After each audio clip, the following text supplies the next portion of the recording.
C'est peut-être le premier conflit entre les humains et les machines. Nous sommes à Hollywood et ces scénaristes craignent que l'intelligence artificielle ne vole leur travail. La Writers Guild of America, le principal syndicat du secteur, affirme ne pas être opposé à l'utilisation de ChatGPT pour écrire un script, à condition que l'auteur en conserve la paternité. Un affront pour les scénaristes.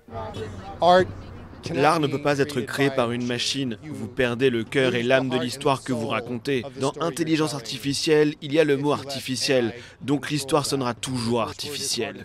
Ils veulent que les ordinateurs et l'intelligence artificielle remplacent les vraies personnes qui travaillent dur. Dans certains domaines, c'est presque déjà le cas. Cette présentatrice de la chaîne Koweït News n'existe pas. Elle est générée par une intelligence artificielle comme l'intégralité de ce manga.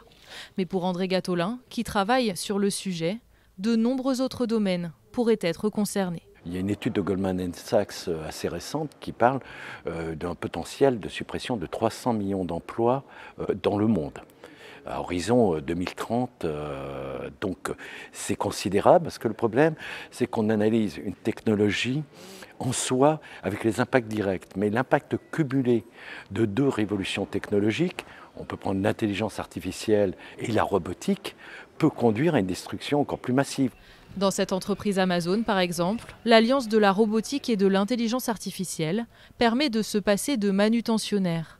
Mais le vice-président de la branche se défend de détruire des emplois. Au contraire. Depuis 2012, nous avons créé 1 million de nouveaux emplois dans le réseau Amazon, alors que dans le même temps, nous avons déployé plus de 500 000 robots. Nous ne considérons donc pas que les robots remplacent nécessairement les personnes. Nous les voyons comme travaillant à côté des personnes. L'intelligence artificielle pourrait nécessiter la création de métiers qui n'existent pas pour l'instant, mais il reste une inconnue. Est-ce qu'ils pourront remplacer la totalité des postes supprimés ?